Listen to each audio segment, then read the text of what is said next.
is distinct between many of you and the end of the day. So we appreciate you, and I expect we'll have more folks join us along the way. For those of you who have not gotten to meet, my name is Chike Aguh. Uh, Currently a senior fellow here at Northeastern University, working with the Burns Center for Social Change and Innovate US. Uh, Prior to that, served in the Biden administration as the Chief Innovation Officer at the U.S. Department of Labor under current Acting Secretary Julie Su, where myself and our colleague, who you'll hear from today, we're colleagues. We're really honored to have Veronica here with us today. So what I'll do is walk through just a quick roadmap for our time today. Then we'll kind of get to the meat of it and really get to hear from some of the folks who are here on the call. And so what we're in what where we are in the first part right now, being the welcome.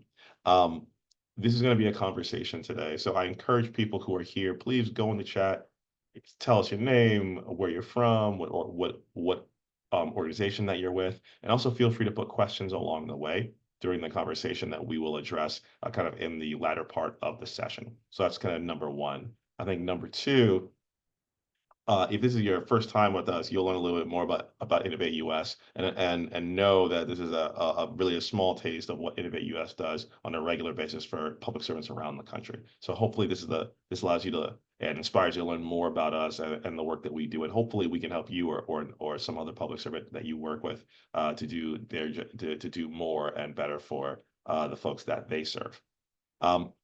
So once you pass the welcome, we're going to learn a bit more about our Google certifications program. This is a really exciting and new partnership that we launched as part of our partnership with Google really late last year.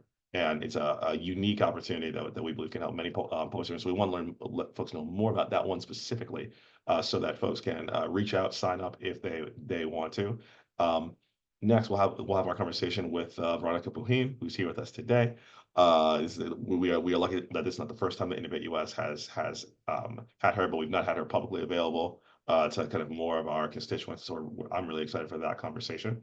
And then we'll really kind of have questions, and then recap and wrap up, and we'll have you on your way.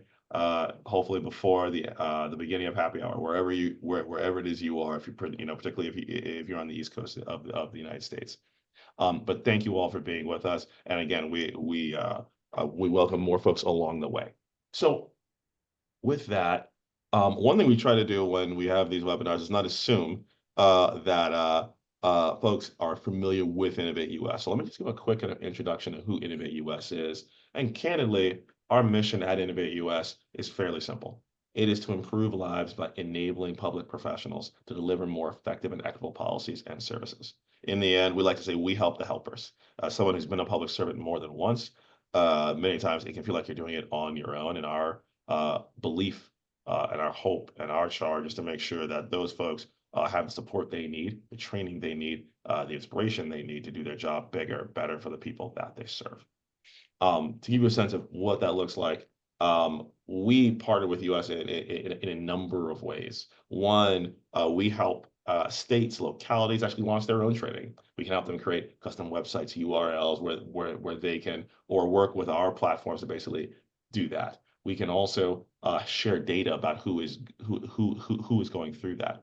We also can help you package your own content, as well as we can have custom presentations that we ourselves deliver or you deliver on our behalf. And that's just to get a big sense. But we have delivered training to, and you'll see this on on our website. We have worked with thousands of public servants around the country and actually internationally who have been able to engage with our content on everything from AI to human-centered design to a number of policy areas. But our goal is to work with anyone, anywhere who's trying to do better by their constituents, by their citizens. And what's great is two key principles that we have for all that we do is one, everything that we do is free. We are not paid by a state or by a public servant for any of this work. That is very critical to us because we know how hard the job of public service is, and we don't want to throw up another barrier. Secondly, this is open, meaning that if we share content with you, use content, and then you want to take that content and use it for a purpose within your organization, that is 100% allowable and in fact encouraged, because our goal is that you are the amplifiers and we can create economies of scale and impact by having those two principles. So we are free and we are open. So if you ever want to partner with us, and the first question your boss is going to ask you is, hey, what does this cost me? The answer is you get to say is uh, nothing. And then also you're able to say, well, what type of MOU do we have to do? Do we have to sign to use their content? The answer is none. You are able to use it in any way that you see fit. That is really important to us because many of my colleagues who work at Innovate US have been on the public sector side, and we've lived that. And we want to remove those barriers so that, again, Innovate US can be the helper and the accelerant to impact that I think is needed right now in so many places. So you'll see if you ever want to know more about us, go to the email hello@innovate-us.org, and you will hear back from us very shortly. But we are always interested in partnering with anyone anywhere who's looking to achieve this mission. So that's our mission at a broad high level. But a new partnership that we've developed in really the last bit more, a little more than the last year, is this free career certification program with our partners at Google. And so the way I describe these certification programs is these are what I call 0 to 60 credentials. These are basically meant to take someone who has no knowledge in a discipline and get them to a place where they actually could operate competently in that discipline within their organization. So the disciplines that are covered, apropos to our conversation today: cybersecurity.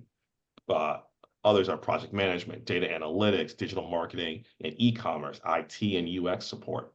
And you can see at the URL at the bottom of the page, you actually can explore fully, see the syllabi. These are meant to be done by a working public servant over about 3 to 6 months with about 150 hours of devoted time. And again, the goal is that at the end of that, through quizzes and assessments along the way, at the end of this, they actually could do a task. We have been lucky to partner with the state of New Jersey to actually pilot this, where we had over 100 public servants go through this program, many of whom were entering into cybersecurity roles for the first time, and using this to basically shore up their skills. And these are folks who are working in school districts and law enforcement, in corrections, in the health system, in higher education. Many of whom were put in the role, as you'll hear later today, about how of being a cybersecurity leader, because we know how important that is. But frankly, probably needed some support in their skill base so that they can be as effective as possible. So again, one avenue, and generally what we say here is that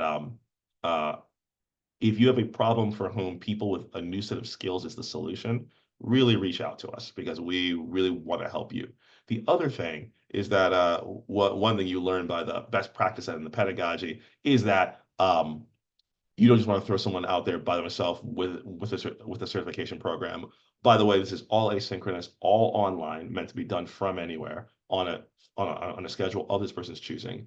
But we've known that it's also helpful to create community during that experience. So particularly if you're working in a state, we will basically create a cohort experience for folks doing this program. So folks aren't doing it by themselves, which with monthly gatherings, hearing from experts like Veronica, who actually spoke to our New Jersey cohort earlier this year, which we're very grateful for. And so that people feel like they are not doing this by themselves, because we know by the data it helps folks complete. And also, frankly, I think each of us would want the same if we were going through a program like this. And so that's a best practice. So I would say if you're looking to learn more about this, if you're a state leader, for example, and you have a group of people that you would like to go through a program like this, please reach out to us. We would love to have it. If you call us and say, hey, I have 100 people who'd be great for this, they want to do it, call us and we can help you through that process. If you are an individual who is a public servant and say, hey, I'd like to go through one of these, please reach out to us because we would love to learn more. And again, you can email us at hello@innovate-us.org.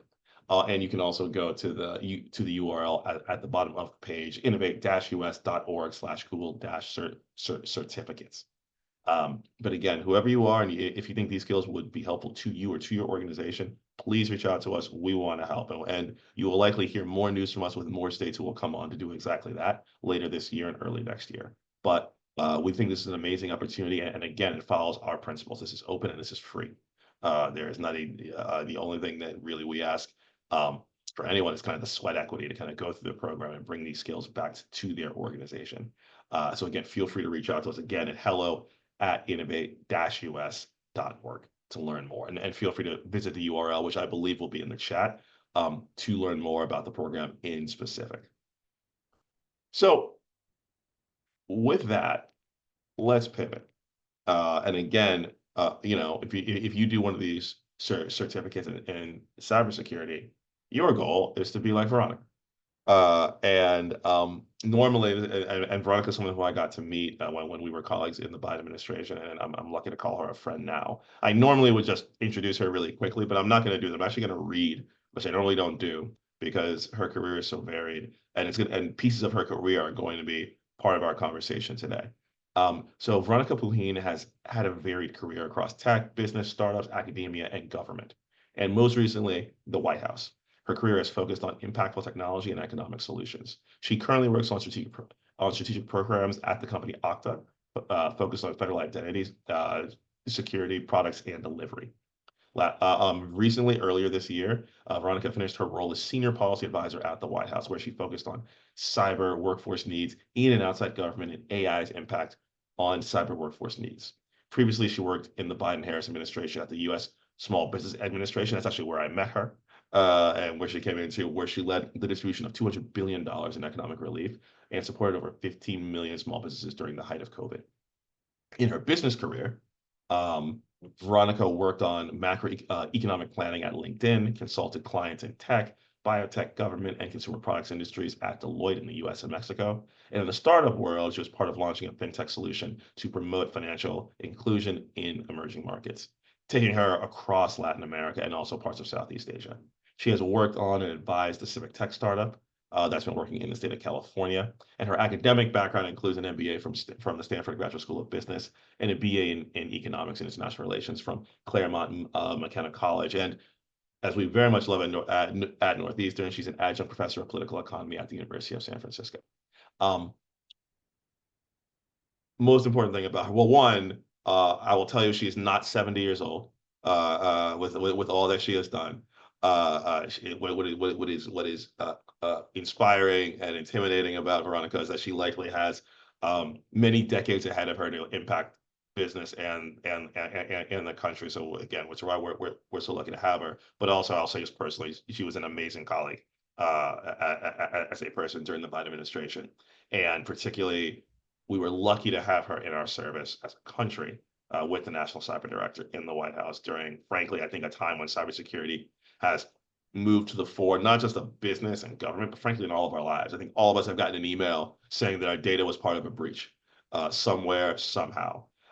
And as we think about all these new emerging technologies, AI, quantum, XR, how that intersects with the security of the digital frontier, and it is very much a frontier. It is very much a long invisible frontier that is vulnerable to, frankly, bad actors. And what Veronica's job was to think through, one, how do we protect that? But then secondly, who is going to protect that? Who are the people who are actually going to do that work? And for any of us who are local, we see this. I'm from Maryland, where this is a huge industry, and any company, any government doesn't have enough of these people. So really excited to jump into this conversation with Veronica, and you want to hear more from her than from me. One last thing I'll say is please, again, introduce yourself in the chat.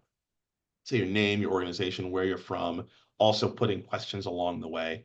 And we're going to get to it. So I'm going to stop sharing my screen. And I'm going to ask one favor. If it'll be possible to pin myself and Veronica, that would be Absolutely. helpful Yeah. so folks can see us. Really see her. No one wants to see me. But Veronica, thank you for being here today, and we'll get us both pinned in a quick second. But the question I want to start with is, when I met you, it's like 3 or 4 years ago now, you had a wonderful career in the private sector, and I was always happy to find someone who wanted to go into government. But I can imagine from the outside, someone would say, "Why would you leave a great career in the private sector to join the Biden administration?" Frankly, in the early days, I feel like you probably joined us first half of 2021, a very rough time. I was a day one appointee, and you came not too long after. It was a rough time. Talk about why you wanted to leave a great career in the private sector and come into and initially you were coming into the Small Business Administration. But why? Yes, definitely. Well, thank you, Chike, for having me, and thank you for everyone who's involved with what Innovate US is doing. I can say during my time in service, I really wish I had access to tools like this. So when I was learning about what you're all doing, I thought this is incredible. If I can pitch in or contribute somehow, more than happy to. Um, and actually, Chika, it's almost getting to almost 5 years or 4.5 years when we first met. Can't emphasize enough to those in this group that Chika is a great colleague and friend who wants to support people in public service, and I had that experience coming into it. So to answer your question, like she said, had an experience in tech and business. Ultimately, it was about service. I wanted to serve the country. My family is an immigrant family who has always taught us that this country is not perfect, but has given us amazing opportunities. And I wanted to expand that for others and be part of making the country as good as it possibly can be. So I always had a desire to serve, just didn't know where or how or when. I did not come from a family or anyone who had government experience, public service experience. And so when the opportunity to serve the Biden administration came up, particularly at the SBA at the height of COVID, I thought this is what I've always been interested in and serving. Number one. Number two, they were seeking at the time someone who had kind of a tech and operational background, which is what I could bring to the table because we were expanding access to COVID relief economic resources overnight. And I thought, well, that's something I can bring to the table. I'm coming from the corporate sector where we are expanding and growing and scaling all day, every day. That's kind of the name of the game. So I thought I could contribute meaningfully. Number one, and number two, I want to serve. Did it for 3 years and cannot emphasize enough. I'm always trying to support people who are pursuing roles in public service because I know, like Chike mentioned before, I know a lot of individuals in my experience in public service. Sometimes you feel alone, there are highs and lows, but there is no doubt that it is tremendously valuable work. A lot of people want to have an impact on their community, on their world, on people in their lives, and public service is undoubtedly an incredible path to do that. So that's what got me in.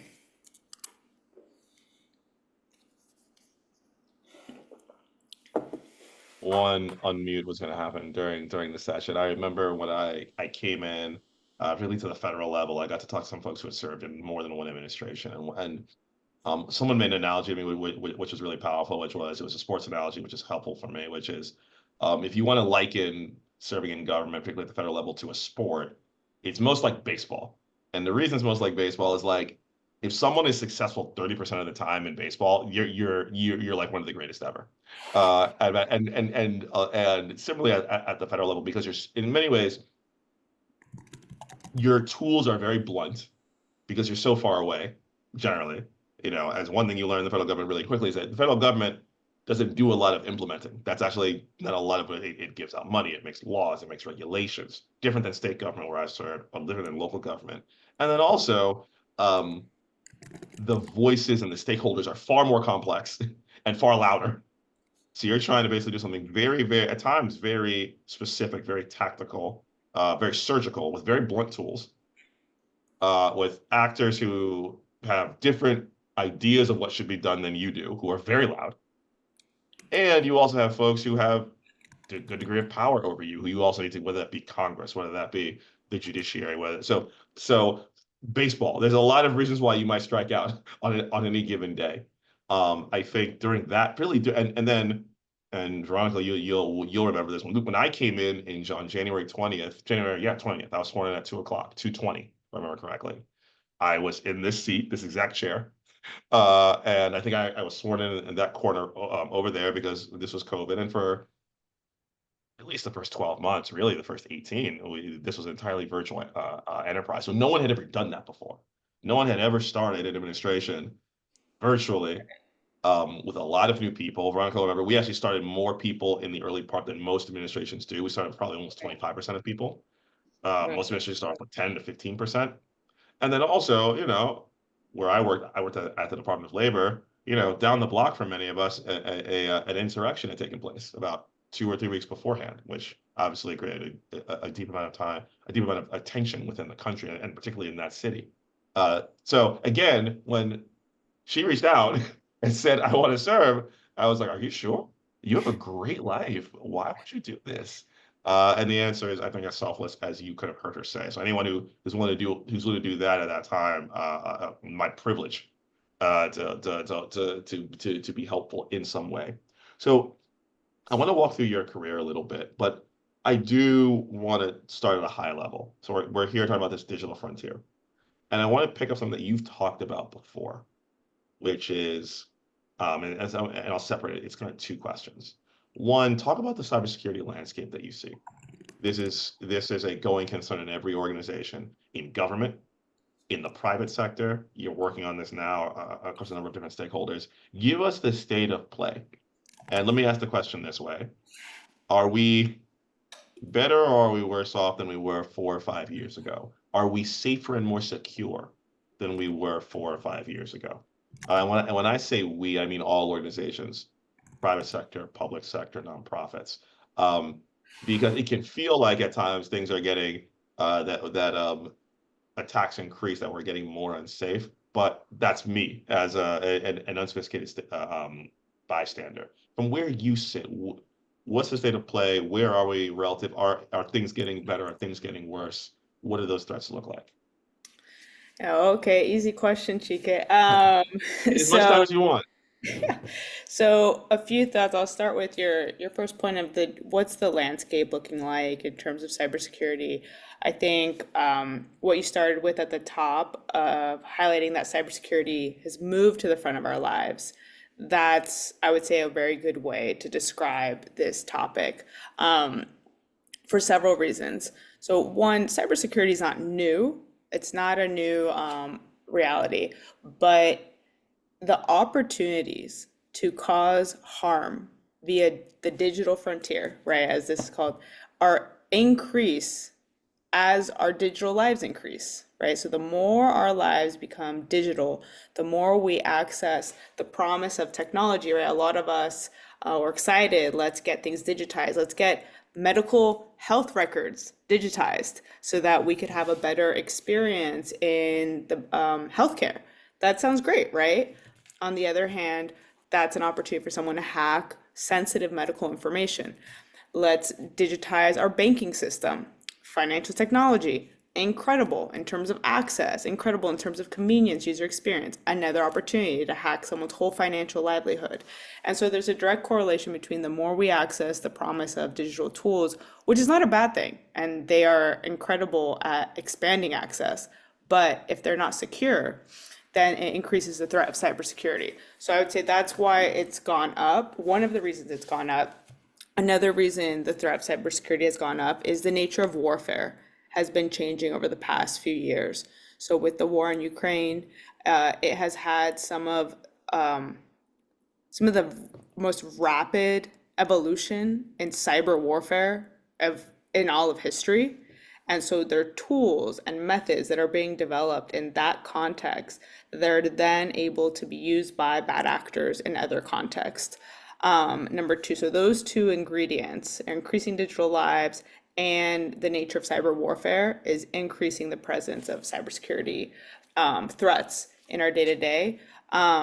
One other piece I will add is part of increasing our digital lives is artificial intelligence. And so a lot of the conversation around artificial intelligence and ethics and rights interests and or security has been around what data is in the large language models to train the models. And that is a very important conversation. In addition to that conversation, that assumes that the right actors are using those models. So that assumes after we finish the conversation around what data is being used to train those models, is it ethical data? Is it representative data? That assumes the right actors are using them. But that's a cybersecurity question. And that's specifically an identity question of which human is accessing that data. That conversation has been exploding over the past, I would say, 2 years. More recently, another dimension is added with AI agents, and that's happening as we speak over the past 7 months. That's really skyrocketed in And terms of and define an AI agent. for our folks who may be listening who may not be familiar. Right. So if you take a chat GBT, for example, a chat GBT is a lot of people have likened it to a kind of search on steroids. I would not say that's an accurate way to depict it because yes, it's search on steroids in that you can ask ChatGPT like, how do I make a really good recipe for Thanksgiving? And they'll give you different ideas and prompts. That's not, yes, that's very convenient, but also what ChatGPT and the models behind it is have reasoning to problem solve. And so when you have an agent that can problem solve, so you take an agent to book travel for you, you share with the agent some of your preferences, guidelines, and that agent can then act on your behalf to problem solve. So it's not just an input output of I submit query to said agent and then they give me an output. It's I give the agent some tools and some guidelines and they go problem solve on my behalf. So that's a key distinction. And so that agent is now going to make travel, book travel on my behalf. If they're going to do that, they're going to use my credit card information. They're going to make financial transactions on my behalf. And that's just one example. But when it comes to cybersecurity, you could a bad actor could not only hack the data but could hack the interests of the agent and the guidelines that they're given to problem solve. So this is just a kind of a laundry list of ways that the threats have, become more complex and increased. The World Economic Forum released over the past year that cybersecurity is one of the top 10 global threats. Um, so that's kind of to your question on the landscape. Those are some themes I see in terms of threats. Are we safer now? Are we less safe? I think those answers that you get where someone says it depends. It's always very annoying. So I'll share what it depends on. The cybersecurity, the top targets for cybersecurity attacks are first government, second service providers. I would say service providing entities. And the reason I group that is sometimes that's nonprofits, a lot of that is government, but it's basically like a Red Cross type of entity, a service provider that has vulnerable data, information that, because you think, okay, a bad actor is targeting where is there the highest probability that my quote unquote victim is high stakes. So they're not just going to lose a couple $100 if I target them. It's people's lives that are at stake, and therefore the possibility to get ransom, to get something, is higher. So government service providers, and then small, and I saw this a lot at the SBA, small and medium-sized businesses. So a small business, a medium business doesn't have a full IT team that can set up all their controls and protocols, be monitoring, pay for the software to be doing an assessment. And for a small business, you have targets that just do a quick hack and they can take cash and run.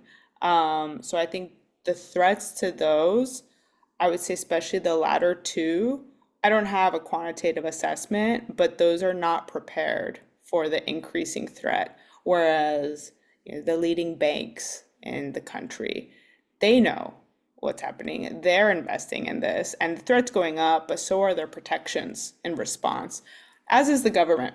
Federal government knows. Versus these kind of smaller players, or sometimes they're not even smaller in size, but just smaller in IT budget to be able to invest in protecting themselves.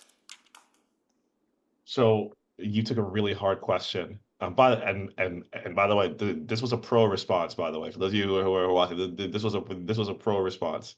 Um, but the way I hear what you're saying is two things have made this harder and more complicated. One, and I'll use almost a military analogy, which is the amount of territory to be defended has grown because people's lives are becoming more and more digital. That's one. Mhm. Secondly, the amount and types of attackers has also grown. And I think the big thing that I see, well, if I think if we talked about cybersecurity 20 years ago, we were talking about private criminal actors who maybe organized crime, maybe just individuals who are trying to cause damage. But now Cybersecurity is a tool of geopolitical warfare. And in fact, it is, if you were to think about it from sadly, an ROI perspective, if you are a nefarious actor, the amount of damage that you can cause by investing in, frankly, a group of cyber actors to work on your behalf against an enemy versus conventional warfare, meaning people, kinetic weapons, things like that. I can all I've never done that calculation, but I can imagine being exponential, just literally per dollar invested. And again, Ukraine is an example.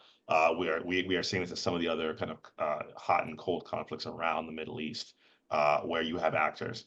And I will not have Veronica talk about anything classified that she is aware of. But that's how I see this. More to be defended, and more and more types of actors who you have to defend yourself against. And that and you said it really well. I was thinking about the mom, and I think about the 50-person construction firm in Maryland, who has money, has assets, but doesn't have a CISO, a chief information security officer. They don't have money for that. They may not be aware that oh shoot, my accounting system, my banking information should have. I mean, all of us who are here right now, how many of us are in organizations where we know there are people who are not doing multi-factor authentication on their basic email? How many people do you know, when they do the phishing test, they send out the email that is clearly an actor, they somehow always click on the link, and again, that requires someone to stay on top of that. So that's what I hear. So let's go back. Um, you started your career in the private sector, particularly in the technology space, not in cybersecurity, but more broadly in kind of consumer and enterprise technology. Um, I want to hear from you why you went into that space, one. And then two, what did you learn there that was helpful when you got to government? Yeah, so I kind of the reason I was talking about earlier that like you said, Chike, the territory has increased partially because we've been adopting these technologies to expand access to solve our problems. And the promise of that was and still is so exciting. And I was and am one of those people who interpreted technology that way, that these tools, these digital tools could expand and do expand access in incredible ways to services, to products, to experiences that beforehand people could not access. So at the SBA, working on loans, I was in the Office of Capital Access, expanding access to credit. Technology has facilitated that in ways that for decades we couldn't crack. So I was excited about that kind of rewinding. I joined a financial technology, financial inclusion startup where we used mobile phone to expand access to banking services to historically underserved, underrepresented communities in the banking sector. I was at LinkedIn, seeing the role that LinkedIn could play in terms of job access, employment access, certification access. And so is what really excited me. And my kind of foundation of my career was, and still is, but I've been seeing more and more the kind of complexity of technology is economic access, people to just have access to tools, to products, to services to better their lives, and the role that technology can play in that. So that was my guiding post when I joined. To your question of how was that helpful when I joined government, my first couple years in government or at SBA at the Small Business Administration were adopting technology to expand access. So we use technology, automated controls to get through over 1 million applications for COVID economic relief that had been in a backlog.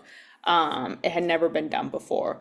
We rolled out the first mobile phone, the mobile app for disaster relief. So for those experiencing and it's devastating recent hurricanes, and before, if you had a hurricane come through your town, destroy your house, destroy your business, you could not use mobile phone to access small business economic relief. So we rolled out the first mobile phone for that, mobile phone app for that service. And so it helped me joining government and having that lens of how technology can expand access, number one. Number two, and I know Innovate US talks about this in other spaces, the role of the user experience, I think is very important. So technology has a kind of, especially B2C, But not only that, but B2C has an end user appreciation. So you think, okay, who's my end user that's going to access this service, this product? How can I design all the systems, all the operations to deliver that product or service effectively? And so when I first joined government, I worked with a lot of exceptional policy colleagues who are very sharp in developing policy, but policy doesn't always have an eye for end user experience.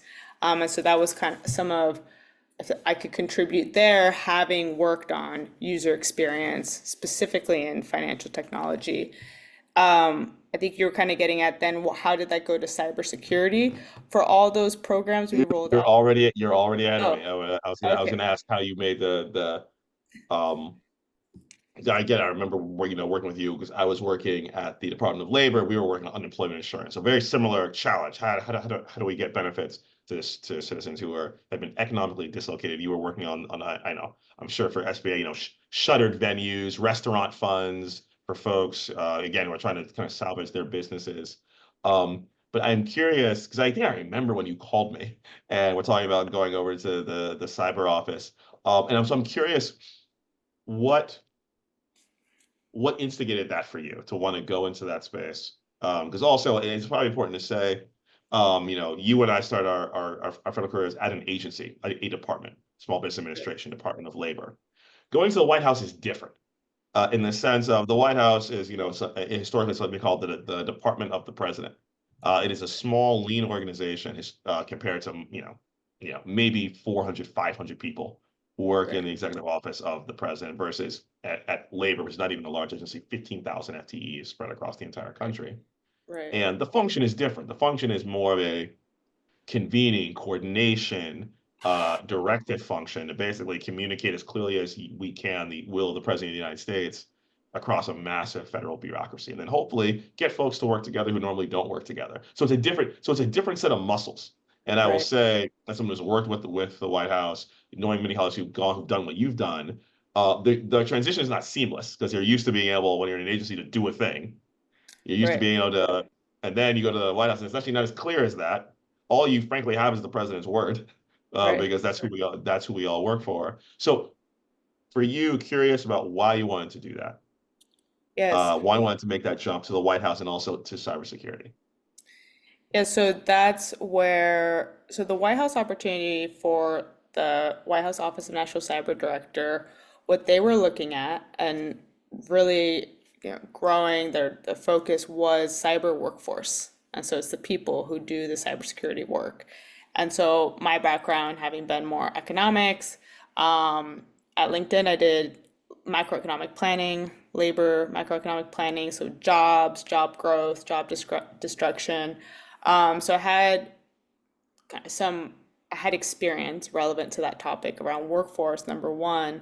And number two, they were exploring how to develop kind of a strategy and operations approach to working with private sector that develops the technology, the innovations, and how does government leverage that? So that's where that opportunity emerged. And again, I thought, I feel like I have something to contribute here. A lot of what drives each career step I take is this a problem that I am excited to contribute to solving? And what do I feel I have to contribute? So that led to that interest. To your point around cybersecurity, Chike, while I was at the SBA and we were rolling out all these digital solutions, I was seeing more and more identity theft, Yes. the presence of guarding against fraud, which we had one of the most historically low fraud rates relative to other massive financial distribution programs and unseen at that speed. But the presence of that and the focus of that made me appreciate that more. And seeing identity theft and these kind of digital crimes committed, what you were saying earlier, this is not just the stereotype of some younger individuals in a hoodie in a garage. These are foreign based, or you learn more and more, foreign adversaries funding these activities, very evolved and complex groups funded throughout the world, in the US, outside of the US. And so I saw more and more that this is not just some random hack here or there. This is a full orchestration of crime that is growing and growing. And for all the conversations and all the efforts around helping people build their economic security, their economic stability, and it could be taken away just like that. And that's what got me really thinking more about that. And so I joined the White House, and what I ended up my portfolio ended up working on cyber workforce nationally and cyber workforce for over 60 agencies and departments.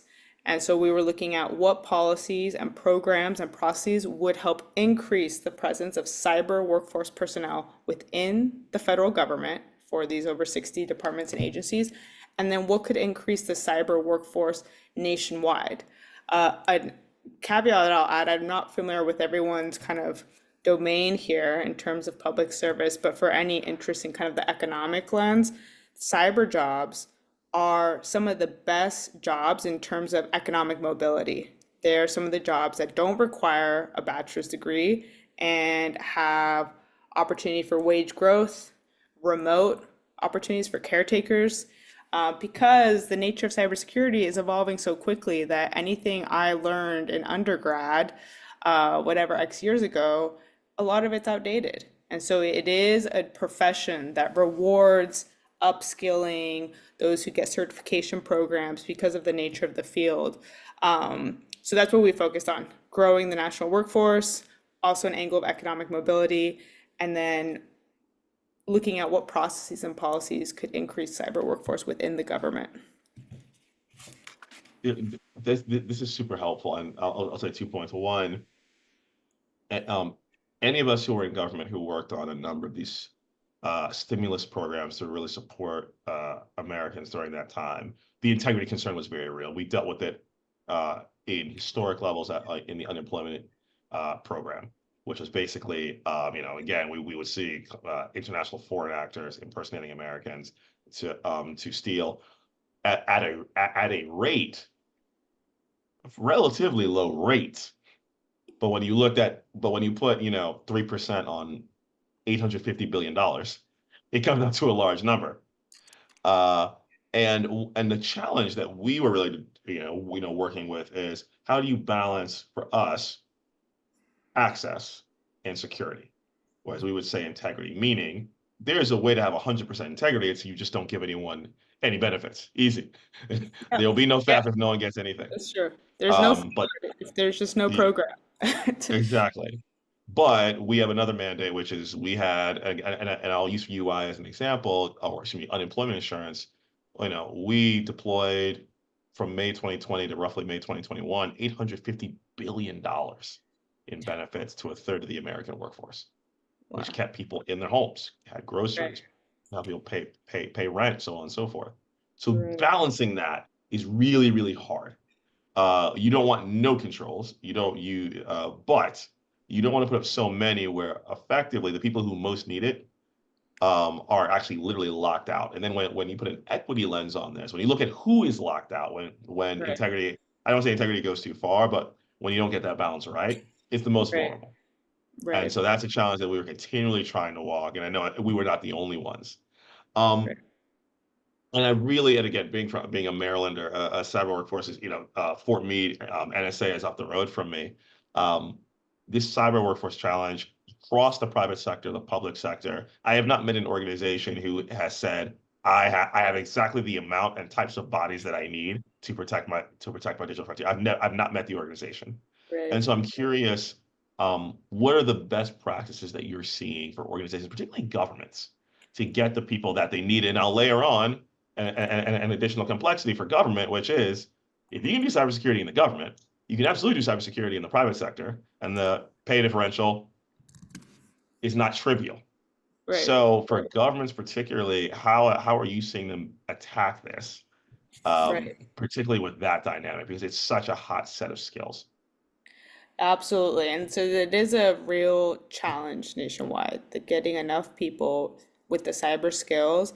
I will say, in addition to that, the nature of cybersecurity is constantly evolving because the nature of because cybersecurity evolves with emerging technologies. So as you have new technologies, the nature of cybersecurity changes. So it's not static. It's not like we just train a bunch of people tomorrow and we're set.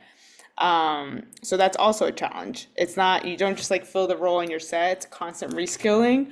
On one hand, that's part of what makes it an opportunity for economic mobility because no one has all the cybersecurity skills from 5, 10, 20 years ago and is set. So, yeah, on one hand, that creates opportunities, but on the other hand, it's very difficult at a national level. So some of the best practices, a few, and I took note on your dual point question of how do you get people in, but then also how does government compete? So one is the skills based, and maybe some have heard of this, but skills based hiring. So that's a one that was really emphasized in a lot of these White House discussions and has been published. Skills based hiring means rather than requiring certain degrees, you focus on does the person have the skills I need for the job? And they can demonstrate that through a degree. This is not a all degrees are bad message. Some degrees could be a way that someone got the skills you need for them to complete the job, and they could have obtained the skills in another way. And so focusing on that, or what are the skills? It does in practice, like getting more tactical. This requires partnering very closely with HR and IT to be able to document and really articulate what are the skills for these cyber and cyber adjacent roles. And I emphasize that because I saw a lot of people say skills based hiring. But practically, how do I do that for my job description? Really partnering with HR and IT. So that's number one. Number two, to keep your workforce fresh. So there was a saying that I noticed with a lot of technologists and professionals that I worked with that people enter government, certain parts of government, and they become quote unquote stale. So their tech skills get stale. So they need to go back to the private sector, sometimes for, compensation reasons, like Chike highlighted, their, private sector competes, attracts them back. Sometimes that's a factor. Sometimes, and I've met different colleagues myself who say, I'm getting stale. I need to go back to XYZ to upskill. If not, I'm not going to be competitive in the job market at one level, and then at a aspirational level. If you're trying to serve and make a positive contribution, if your skills get stale, you're not going to be able to serve as effectively. And so that's where I would say continuous learning, having a robust training program. I keep saying, actually, Chike, I don't know if I've shared this with you, but since my time in government, I keep saying that if I could really promote some positive changes and or support changes that I know many others are furthering in public service, it is HR. Just really support. There's a lot of great work being done around skills-based hiring and continuous learning. That work needs to be lifted up and elevated. That I think will really change the game for public service and specifically for public servants to be able to leverage technologies in an accessible but also secure way. So continuous learning, the technology is constantly changing. Whatever gets trained on today won't be exactly the same in 2 years, 3 years, 4 years, etc. So those are two: skills-based hiring, continuous learning. Then to your point on the pay difference, and how does government compete? There is, interestingly, there is a whole cadre of individuals that I encountered while White House we were launching. There was the launch of the AI task force, trying to get AI talent into the federal government. So something I encountered is that there's a whole cadre of individuals who want to make an impact, who basically are motivated. They'll say those exact words: I want to make an impact.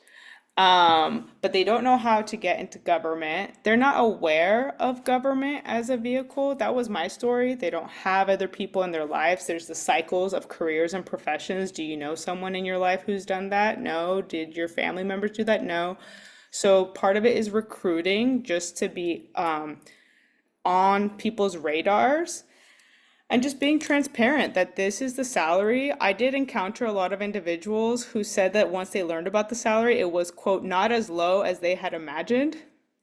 So they literally kept saying that. So some of it is just dispelling certain myths of what this is. Number one. Number two, this profile sometimes is up to be in government for the next 10, 20, 30 years. A lot of times is not. They are interested in a particular role. If they're coming from the tech sector, the probability that they've been and plan on being at the same company for 10, 20 years is close to none. Um, and so I've encountered a lot of individuals where they'll go to government recruiting fairs, and the sales pitch that will be given to them is job security. You can be here for the next 10, 20 years. To a millennial, Gen Z, for like that is not appealing. And so carving out roles and their fellowship programs that are effective at this, but just promoting those that create these discrete opportunities to contribute. I acknowledge that for managers, it's not easy. Someone who comes in for just a few months, that's not helpful. But there are fellowship programs of 2, 3 years that someone could take on specific projects, modernize your systems, upgrade your systems, launch mobile apps, secure like these very specific cyber programs and projects. And then that's very appealing to that individual. And then they feel, they can serve, make this impact, and then see where life takes them after that. I think that's a big difference from how government recruiting has been done for historically, kind of these short-term roles. And sometimes the individual then stays. I have a friend who she had a prolific IT career, then joined the White House, and now is in a leadership role in an agency. She loved the service and is now there and going on year 4 and not planning on leaving anytime soon. I think you've said a lot of really important stuff. One, working backwards, how do we go from kind of at times you can think about a career, particularly in the government, like a marriage. I more, till death do us part, for better or for worse, so on and so forth.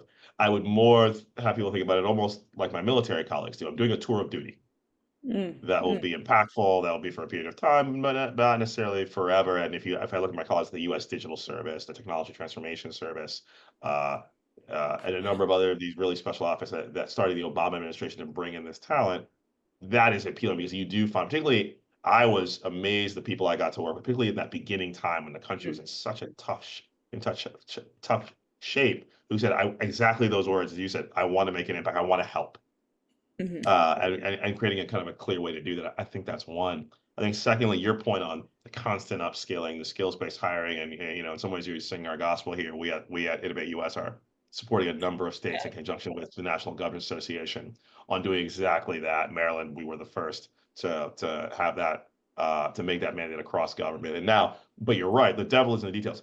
If you've removed the college degree as a requirement, not again, not that it's bad, but they removed it as the single barrier. All right, now how do I evaluate? Right, And in some ways in the technology space, which is led here, you have the SMEQA process and a number of other ways to have someone demonstrate that they can do the task, particularly right, in the cybersecurity space. But it's a change in behavior, particularly as you said, it's really important partnership between HR and IT.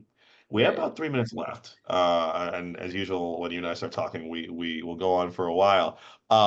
Two quick questions I wanted to ask you. You actually answered one of them, which is or began to. So two questions. One, let's say someone is watching this, and in some ways they were like you.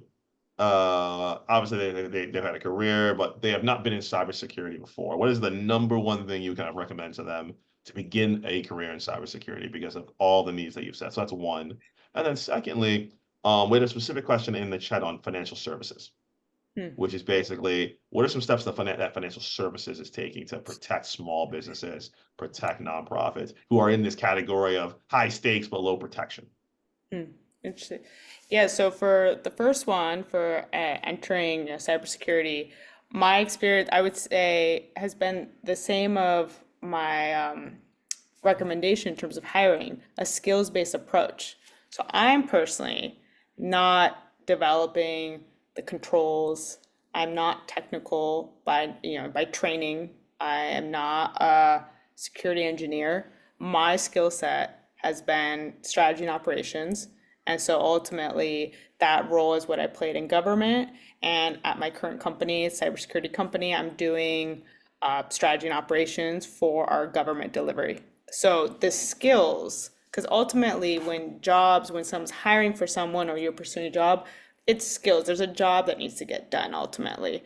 So my suggestion would be to look at, is the current types of roles you play, is it partnerships? Okay, well, every cybersecurity company, every office that delivers cybersecurity needs partnerships, right? Is that your skill set?